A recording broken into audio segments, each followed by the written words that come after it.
It's been said that every quilt tells a story, and it's so true. But I also believe every quilter has a story to tell.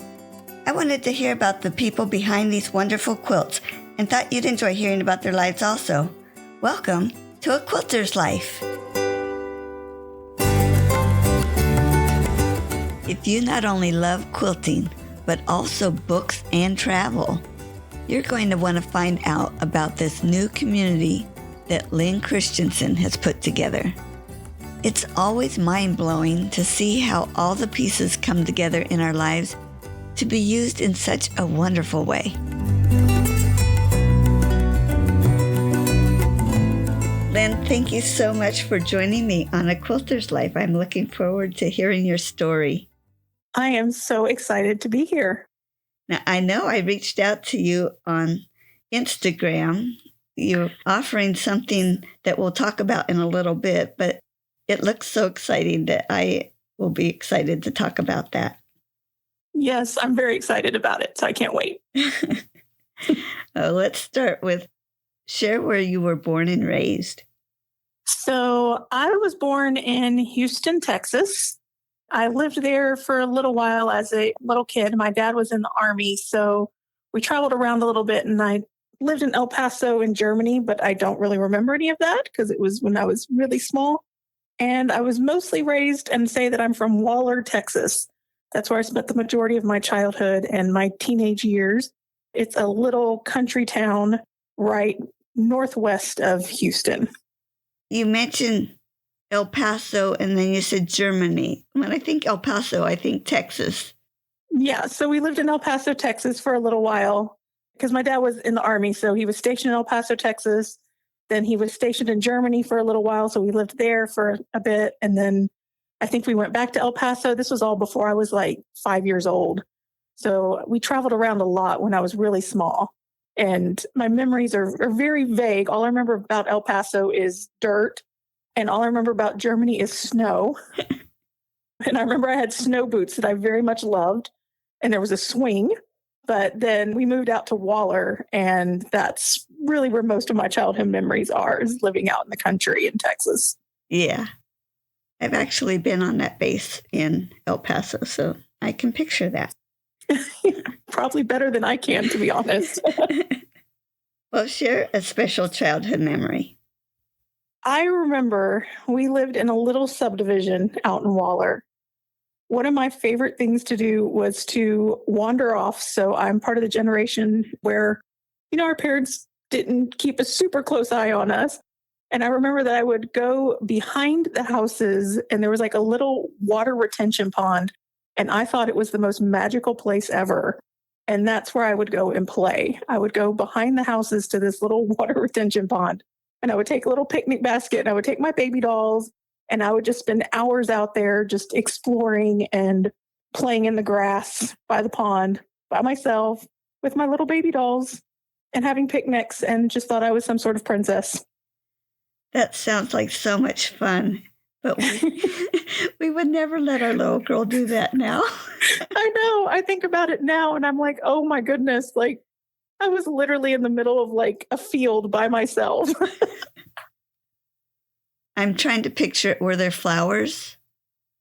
Sometimes. It was mostly just, it's now a gas station area.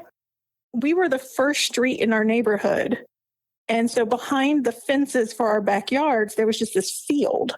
And so sometimes there were flowers, like Texas has some wildflowers. There'd be like the little yellow ones. There'd be some Indian paintbrushes. I don't think there were ever bluebonnets. It didn't have those. And the pond, now that I think about it, it really was like just the smallest little thing ever. But I thought it was like a lake at the time. I just liked sitting out there. I know we had dewberries, and I would pick the dewberries. Yeah, it was just like a little meadow of just really tall grass, because since it was just this field in front of the neighborhood, it wasn't really mowed.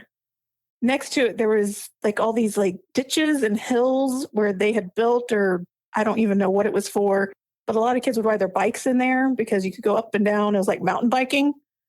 So I probably wasn't very far away from other children in action. It just felt very secluded to me. Yeah.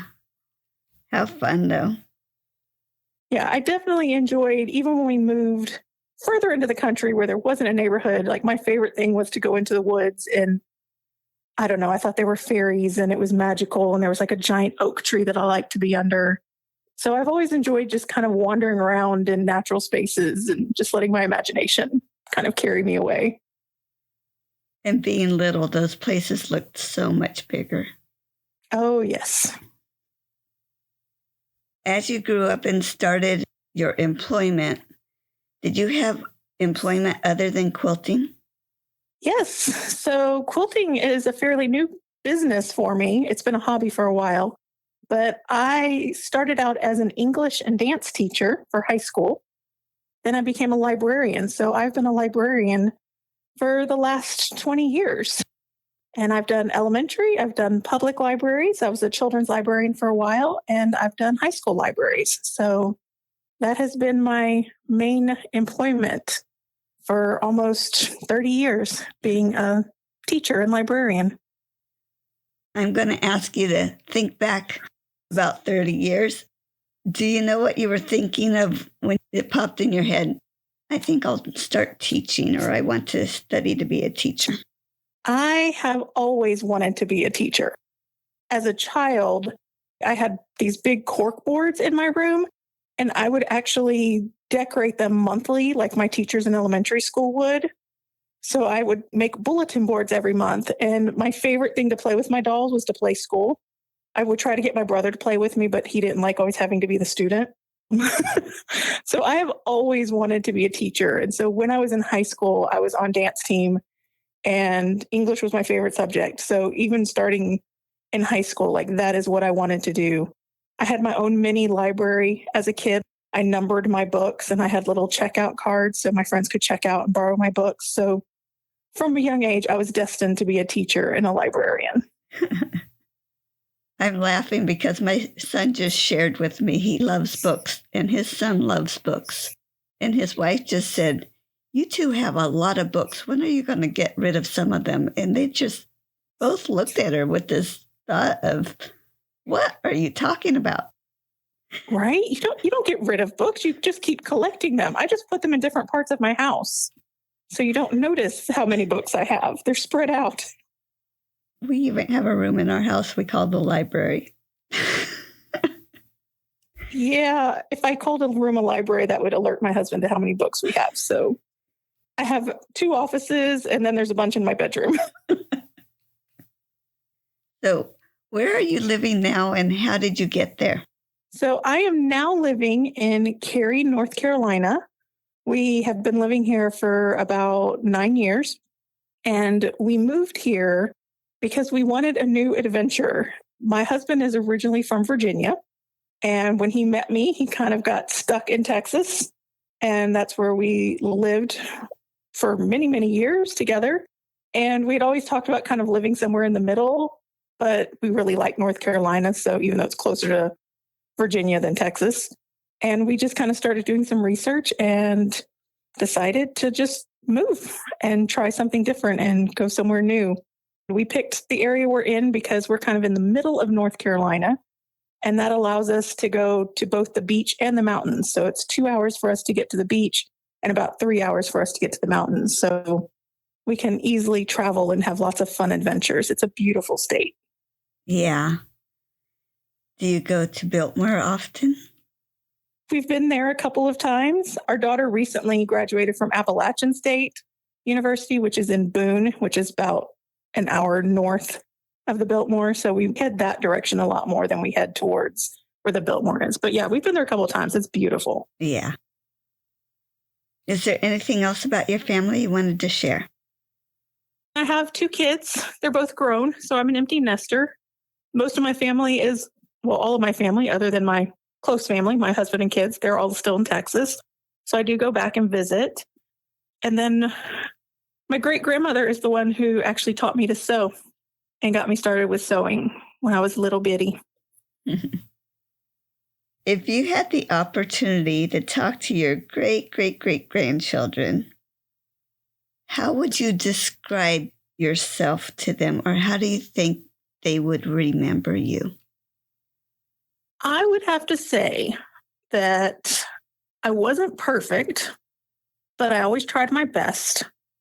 I was always creative and always making things, but then also super organized. My family loves to pick on how I label everything in our house. So I'm sure that is a story that will be passed down about how grandma labeled everything, even the refrigerator.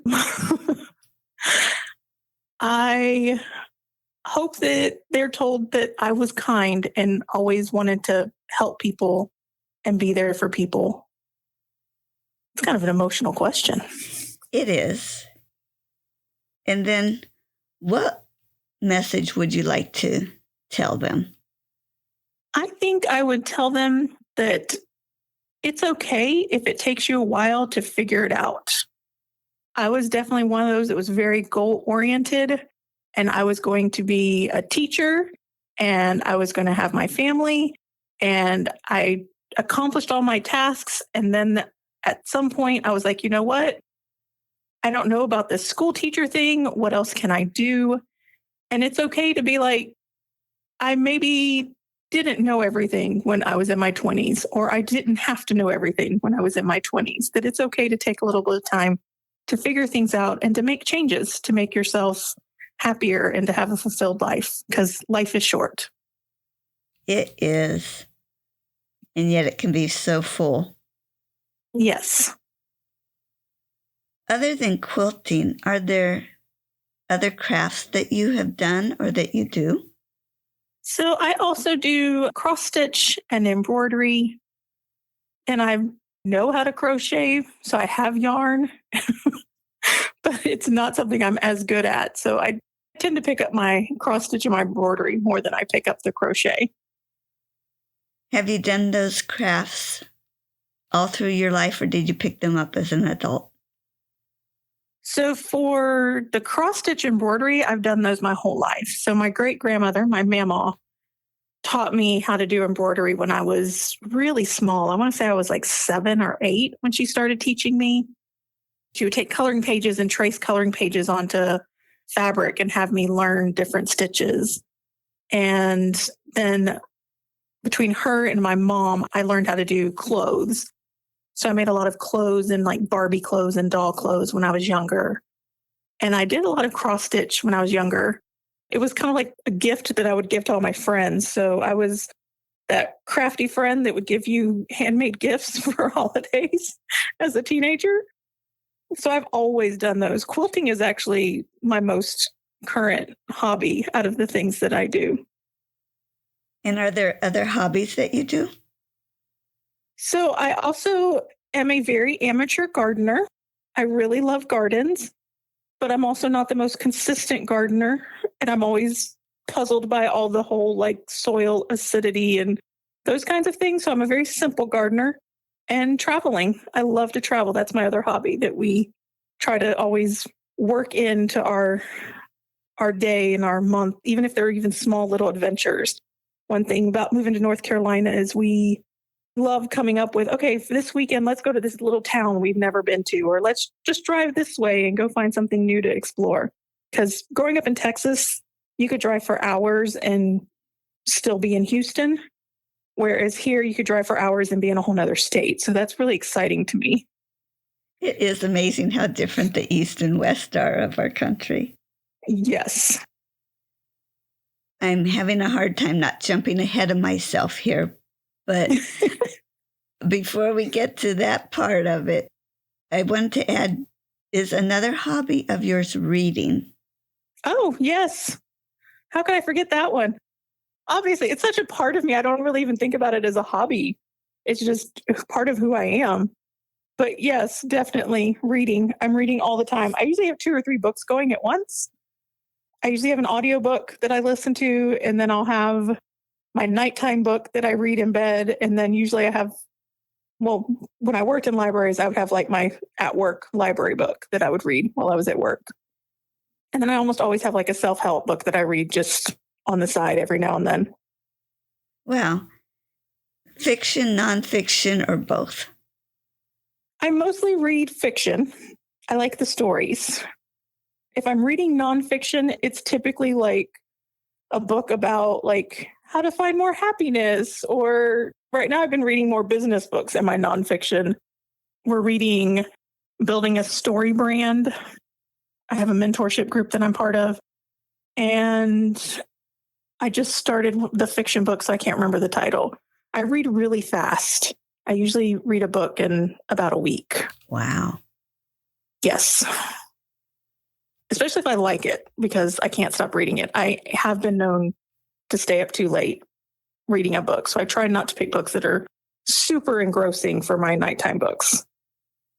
I just saw a meme that said, I told myself to get up. I don't know whether to do laundry or go to bed. And then I turned the page and laughed and laughed. Yeah. Sometimes it's like, oh, I'll just read a couple more pages. And it ends up being, I finished the book. Yeah. So do your other crafts and hobbies show up in your quilting? Oh, definitely. Especially with gardens and flowers. We have a lot of beautiful like arboretums and gardens around us. So even though I'm an amateur gardener, I have lots of gardens I can go explore. And I love taking pictures and using those. I do a lot of wool applique. So I use the pictures for those. And then my travel definitely influences my quilting. It influences the patterns I design. It influences the surface patterns I create because there's just so many fun tiles and textures and architecture and leaves and petals. Like I just see patterns everywhere. And gardens and architecture are definitely the two things that influence me the most. So the more I can get out, the more I can see, the more inspired I am. Seems like everything we talk about is leading us to what brought me to you, but I got to hold myself back here. Yes, it definitely has. Yes. So let's jump back into who introduced you to quilting. I think you mentioned it was your grandmother. So my great grandmother started me with sewing, and she was kind of a quilter, but she didn't quilt as much. It kind of skipped a few generations. I have quilt tops from her and from my great grandmother. So I never really learned quilting from them. And my grandmother, my mom, didn't quilt. But I read some books where there were quilters in the books, and I was fascinated by it. And so when I would talk to my grandmother, she'd be like, oh, yeah, your mama would quilt all the time. And I'm like, oh, that's the one thing she didn't teach me. So I actually had a coworker that taught me how to quilt. She would make copies in the copy room because we were both teachers. And I brought my sewing machine to school. And in the afternoons, she would make her copies and I would work on my little quilt. And she taught me with a table runner. And that's how I very first learned how to quilt. But I got excited and kind of interested in it by reading books. That deep love of books of yours just keeps popping up. Yeah. It was the Elm Creek Quilts books that got me into wanting to learn how to quilt. How fun. Mm-hmm. So whether it's a quilt that you made or someone else made, do you have a favorite quilt? Ooh, so my most treasured quilt that I own is one that was made by multiple people in my family. So my great grandmother, my mama, who taught me how to embroider, had started these embroidery blocks for a quilt for me when I was little and didn't get to finish them. So they're these little dolls of the world. And so my mom finished the dolls and finished the embroidery. But since my mom didn't know how to quilt, we just had these blocks of embroidered dolls. But my husband's grandmother was a quilter. And so we gave her the dolls and she put them together in a quilt. So I have a quilt that was made by my great grandmother, my mother, and my grandmother-in-law. So I call it my multi-family, multi-generational quilt. And it is very precious to me because so many people loved on that for me to have it. How cool. And it was started for you. And it was started for me. And they all worked on it for you. Mm-hmm. Yeah. That's so cool. In working on your quilts, is there a tool that you are so happy you have? I make a lot of smaller quilts that require a lot of little pieces. So my stripology ruler is probably my favorite tool when I have to cut lots of little 1.5-inch squares. And then I do a lot of applique and I do collage quilts, and my Karen K. Buckley scissors are my absolute favorite tool for those projects. I've heard a lot about those scissors. Can you tell me what makes them better than other scissors? Yeah. So I always feel like I'm like this endorsement for Karen K. Buckley scissors. I love her scissors. So I use them for collage, and I'm a Laura Heine certified instructor, and they're the scissors that Laura Heine recommends. And I fully endorse why she recommends them. So Karen K. Buckley scissors have a slightly serrated edge to them, and that helps keep the fabric from fraying when you're doing a raw edge applique. And before, I used them anyway all the time with my wool applique because of those serrated edges, because, wool is really thick. And sometimes when you cut wool with regular scissors, the wool gets pushed away and it's hard to get a really good, clean cut. But since the Karen K. Buckley scissors have that serrated edge, you're able to cut and it doesn't push the wool away. It actually pulls the wool in and holds it nice and steady. So you get like beautiful, precise cuts of wool, and your projects have these perfect little flowers or circles because the scissors just do such a good job of cutting through the wool. Wow. Thank you for sharing that. Yeah. And with all our steps we have in quilting, do you like one step more than the others, or do you like each step along the way? So my favorite step is either the piecing or the applique. It's the putting all the little scraps of fabric together and seeing what they make, or putting all the little wool pieces together to make like a beautiful project. So the piecing and the applique are my favorite part. Please share your worst quilting experience. So I like to make small quilts because I worked a full-time job and I wanted to feel like I was accomplishing things. Plus, I only had so many beds, and I like to put my quilts out all the time for different seasons. But I took a class where we were making a quilt block that I can't really remember the name of. I think we were just learning how to use this particular ruler, but you could choose to make your block any size. And I was like, well, I'm going to go with the smallest. I'm going to make the 3-inch block. And it just didn't work very well. Like, it kept getting very wonky. I'm very much a nester with my seams. Like, I like to press my seams to the side and nest them, but it required a lot of open seams.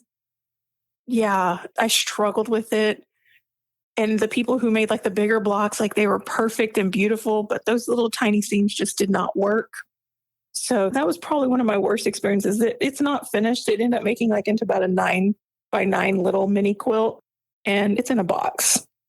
It's in timeout, as my friend would say. I have heard the smaller you make it, the harder it is to match everything up.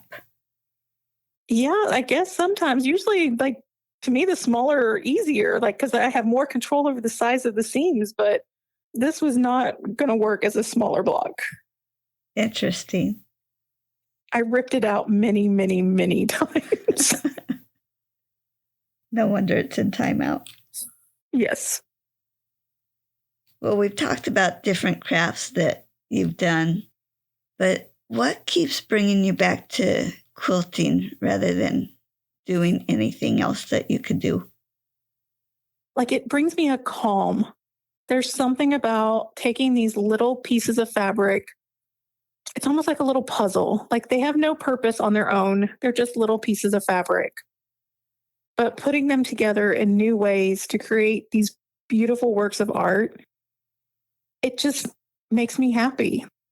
I can go into my craft room feeling stressed and frazzled. And the minute I'm at my sewing machine and that little hum starts and the seams start coming together and I just start seeing this picture unfold, like, I can immediately feel like my heart rate starts lower and I start to breathe better. It just brings me a lot of peace, until I have to rip the seams out, of course. But for the most part, I think we're all like that, right? For the most part, it just calms me. It's very calming to sit at my sewing machine or sit at the table when I'm making a collage quilt and I'm just cutting things apart. Something about cutting things into small pieces and putting them back together into something that's a work of art just makes my heart happy. Yeah. And I'm thinking, even when piecing, sometimes when I flip it over and after pressing it and seeing it all nice and flat and together. Yes, that is, yes. You just squeal because you're just like, oh, look what I did. I think it's just you're constantly getting to tell yourself, oh, look what I did. And you're just so proud. Uh-huh. My poor husband, I take it into the other room and say, look. I do the same thing. And I'll be like, look, I finished. And it's always just like, I only finished like a block. And after a while, he's like, how many times are you going to be finished with this quilt? So now I've learned to just be like, I finished this block. And who do you usually make your quilts for? I usually just make the quilts. I don't often have a person I'm making them for. I just make the things that I want to make that I think are fun or pretty or have a new skill that I want to learn. A lot of times they're holiday quilts, so they're just going to be decorations. But sometimes I make a quilt and I put it away, and eventually the right person comes along who that quilt was meant for. That's who I make them for. Like when I'm making them, I'm not quite sure who it's going to be for, but I know eventually somebody will come along and I'll be like, this was your quilt. And then I send it to them or give it to them because it was meant for them. I just didn't know it at the time. So I have several quilts that I make, and then several years later, they get given away to the right person. So I never really know who I'm making them for at first. That's such a fun question for me because we're all so different, yet we're all making quilts, and it's fun to see how unique we are. That's cool that you have them available to give out to someone that comes along, and it fits. It just fits for you. That's so neat. Yeah. I mean, there's occasionally where, like, if there's a baby in the family, like I've made quilts for family and friends, like this is for the new baby, or both my kids have quilts that I made specifically for them. My husband has his quilt. So there are times that I see a pattern or I see a design and I'm like, ooh, I'm going to make that pattern for this person. But yeah, most of the time I don't know who I'm making the quilt for. What are you working on right now? So right now I am working on multiple projects, like most quilters. So I have several collage quilts that I have going on right now because I have a guild presentation that I'm doing soon that I want to have more collage quilts to show for them. And so I'm working on Deceased, which is one of Laura Heine's patterns. I'm also working on the Rhine River quilt, which is for my membership.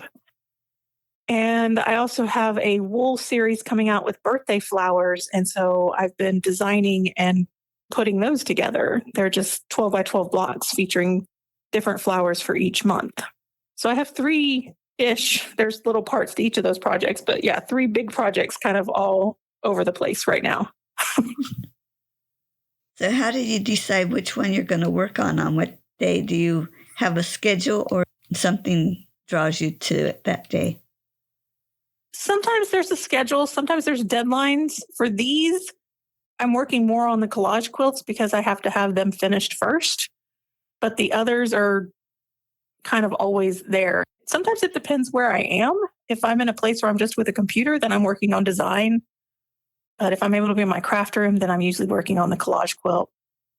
So it kind of depends on where I am.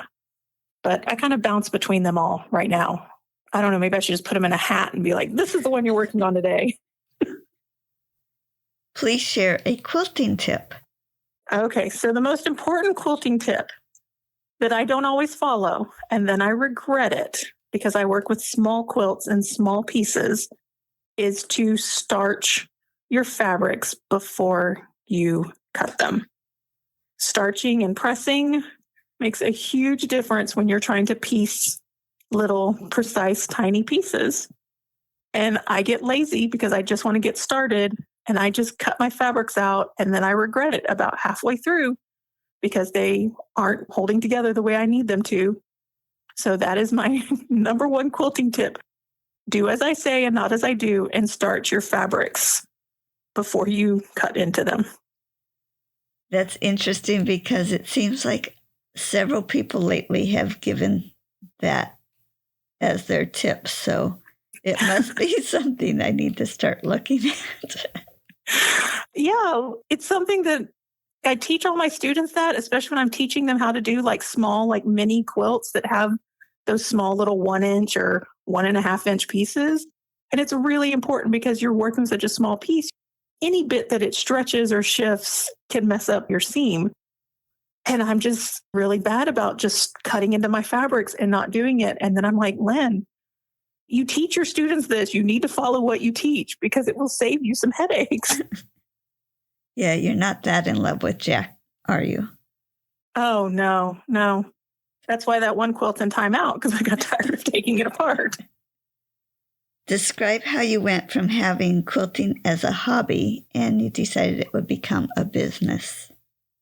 So it became more of a business than a hobby when I started teaching.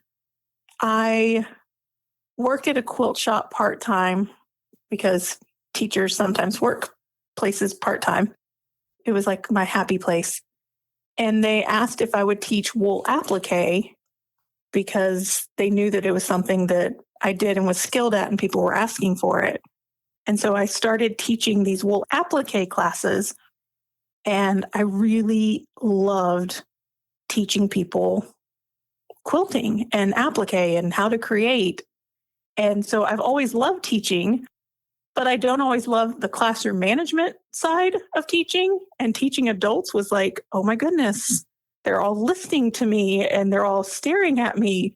And it did freak me out a little bit at first because I was used to elementary kids who rolled around on the floor while I talked. I loved it so much that it was like, this is more my purpose. This is what I want to do. I want to teach people how to make pretty things. So it slowly turned from being, this is my little hobby that I do for fun, to this is something that I really love and want to dedicate my time to and put my whole heart into it. And that's how it became a business, because from the teaching, I started designing the patterns. And share the name of the business and tell us how you came up with that name. So my business is Emerald Falls Quilts. And emerald is my birthstone. And one of the meanings of the name Lynn is waterfall. So my business name is me, but fancier because Lynn is a very short and boring name. So that is why Emerald Falls came about. It's me. Oh, cool. That's pretty. My name is Paula Ann, and that means little grace. It just means I don't have any grace. The Emerald Falls is really pretty. Yeah. It reminds me of that magical place that I used to visit when I was a very small child. Yeah. Like, to me, Emerald Falls. Emerald Falls is this little wooded glen with this beautiful waterfall, these flowers and fairies fluttering around. Someday there's going to be an Emerald Falls quilt that goes along with my vision of what my name is. But yeah, that's what it is. It's me. It's my birthstone and the meaning of my name. Wow. And will that quilt be in felt or will it be in cotton?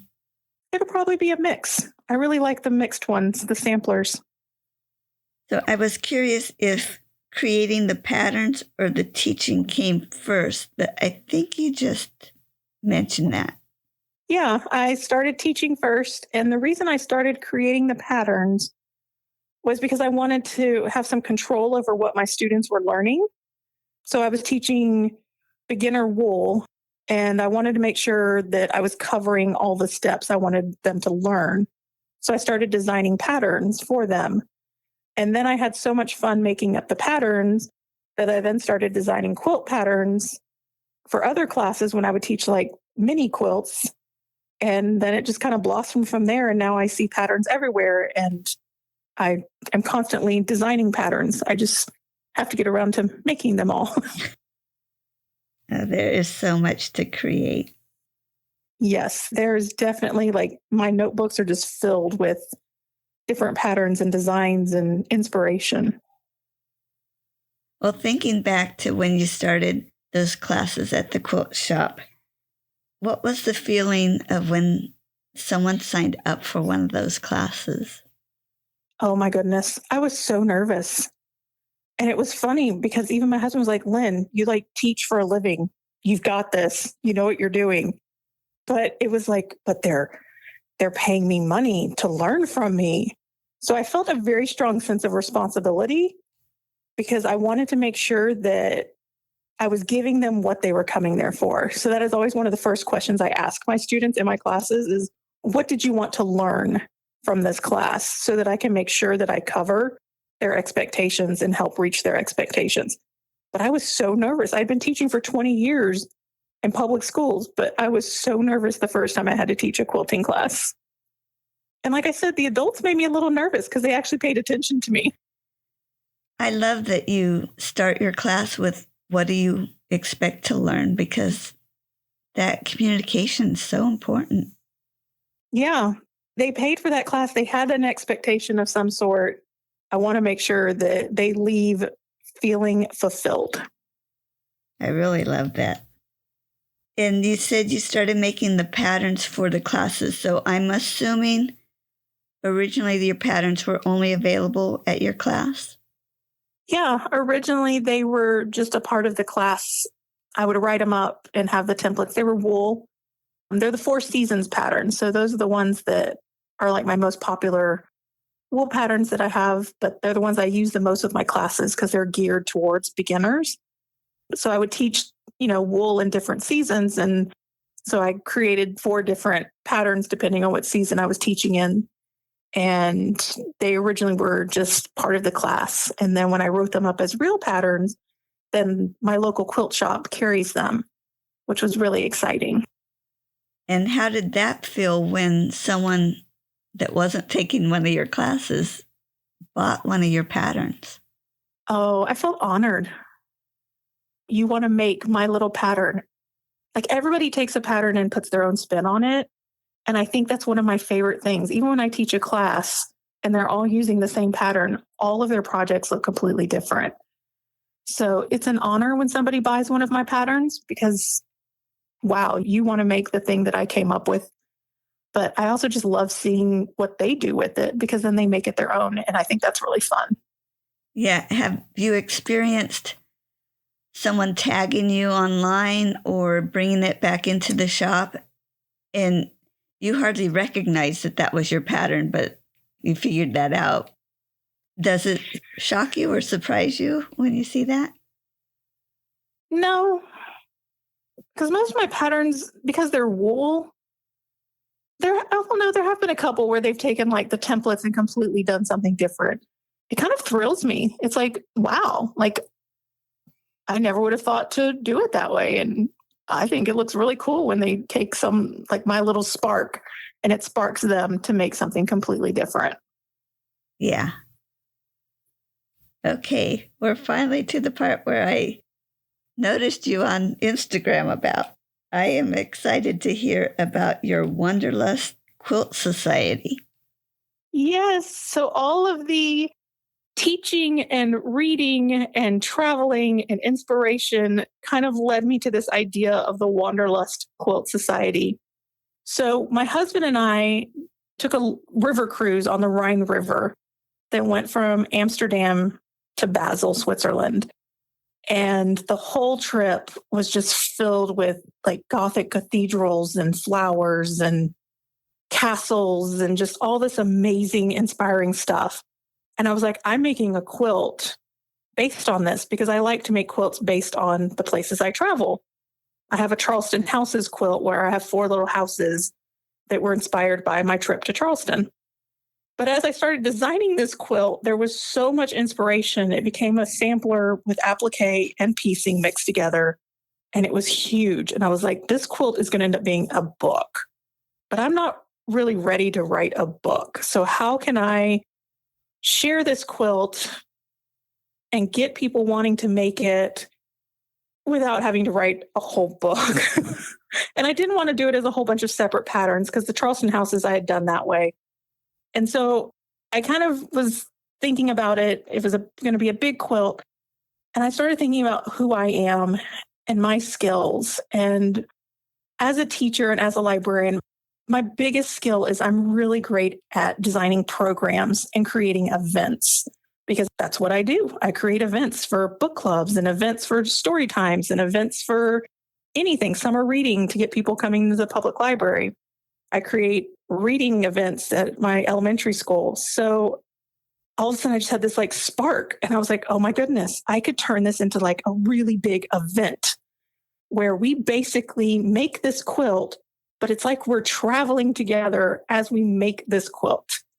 And while we're doing it, we're not just going to do the quilt. We're also going to bring in a book club that involves books from the area or books about the area. And we'll include recipes and really kind of immerse ourselves in the culture that we're going to be making these quilts inspired by. And I came up with the idea of the Wanderlust Quilt Society because I love to travel and I've decided it's going to be it's a membership, but it's a big event. The first trip we're taking is on the Rhine River. We're going to make this quilt and we'll do 2 blocks a month, but we'll also have recipes and we're going to have a book club and we're going to have a community. I'm going to reach out to maybe some people to come that, have lived in the area to come and talk to us more about it so we can learn more about the culture.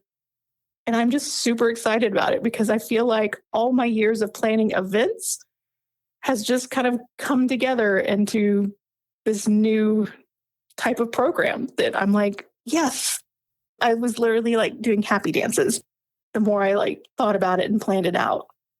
Well, when I saw it, I know so many people I talk to not only quilt, but read and travel, and it all brings it together. And I thought, man, we have to share this information. Yeah, because when I have transitioned from being a librarian to being a quilt business owner, there was always a part of me that was like, I felt like I was leaving behind all these skills that I'd had. And then when I came up with the Wanderlust Quilt Society, it was kind of like this light bulb moment of, no, you're not leaving behind who you are and all these things that made you who you are. You're able to bring those into the quilting world.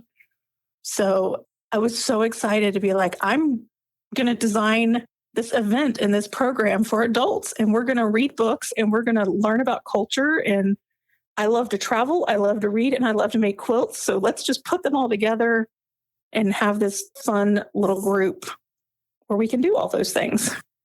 It sounds so exciting. How has the interest in the group been shown so far? So far, I started out by reaching out to my newsletter people because I just wanted to see, it was literally just an announcement. Hey, I have this idea that I'm really excited about. And I had just a bunch of people respond. And so I set up like a little founding member wait list so people could go ahead and start signing up that wanted to know more. And the response was so lovely that it just made me go, okay, this is the right path. And what I love about it is I told them that this is a new thing and I'm really excited about it, but we're going to do this together. It launched July 1st, and the founding members are going to help me build the program. So they're going to have opportunities to, say, hey, we want to learn more about this, or can you find more information on this? So we're kind of going to go on this little journey together and build this community together. So it's not just me being, I'm the boss and I'm in charge. I told them that I'm more of the travel guide and I'm your cruise director, and we're going to have fun together. But we're going to have fun together with you also getting a chance to share what you want to do and what you want to learn. So if they have books to suggest, then we can go with those. Oh, there's so many places to travel to and learn about, along with creating quilts on that. So it just sounds so exciting. So I have the Rhine River will be our first one. We did a big trip to Yellowstone. So that'll be one that we do. And we just did a trip to the Bahamas. So that might be one. So anytime I travel now, I have like a new little travel journal. And so as I take pictures, like I have a travel log where I'm keeping up with all the things. So I remember all the things. So when it's time to like make that quilt and make that part of the quilt society, then I have lots and lots of ideas and inspiration to share with my members. And I also like where you mentioned reaching out to people that live in those areas to connect the world together. That will be fun. Yes. So I used to teach at an international studies magnet school. And one of my favorite things about teaching there was we had teachers from all over the world. And I just loved learning from them. And I think that would be a really fun part of the membership is getting to learn from people who actually live in that area. So you're not just doing the touristy stuff. Maybe you'll get some of the fun, what it's actually like to live in Germany or, things that they love about their country. I homeschooled my children and I am thinking, wow, homeschoolers should jump on this. They can learn sewing skills. They can learn about other countries or other places. And wow, that would be a fun thing for kids. And if they're not homeschooling, it might be a summer project. Yes. So I do plan to include, because the children's librarian in me has this wealth of knowledge, I'm also going to include like ways to include your family so that, we're learning about the Rhine River and we're making our quilt blocks, but there's also going to be like, here's some good books you can read with your kids at bedtime that are also set in the area that we're learning about. Because so much of what I've done my whole life has involved the whole family, I can't ignore people with families in my membership. So I'm definitely going to have a part where they're able to include their kids in what they're doing. So it'll start to feel like a whole family experience. Yeah. Wow. I'm also wondering, it will be fun to find out later if it tickles the interest of people that maybe they even go on a trip to those areas themselves. Oh, yeah. We can definitely like compare stories on what we saw, or even, hey, I'm about to go on a trip. Has anybody been to this place? Got any advice? Where are the fabric stores? There is so much that you're going to be doing. Yes. My brain has been running 1,000 miles a minute with this membership. Well, Lynn, is there anything else about your business that you wanted to share today? I just want to share that I just love what I do. I love the teaching aspect. I love being able to help people make beautiful things. I love creating beautiful things and putting them out there in the world. It's honestly an honor and a privilege to do this business. And thank you for doing it. This is going to be a fun membership. Besides your other teaching, I'm sure. Yes, all the teaching. Please share where we can find your business. My business is at emeraldfallsquilts.com. And that is where you can find tabs at the top that have my shop, have my teaching information, and have information on the Wanderlust Quilt Society. It's all at that one website. Great. And your links will also be on your episode page on aquilterslife.com. Thank you so much, Lynn. This was wonderful getting to hear your story. Thank you so much for sharing. Well, thank you so much for letting me share my story. I loved getting to talk with you. This was wonderful. Bye-bye. Bye. You can find more stories on aquilterslife.com or subscribe on your favorite podcast player so each episode will be downloaded automatically. Also, I want to hear about you and your wonderful quilts. Please contact me, Paula Chamberlain, through the website to set up an interview. And as always, thanks for listening.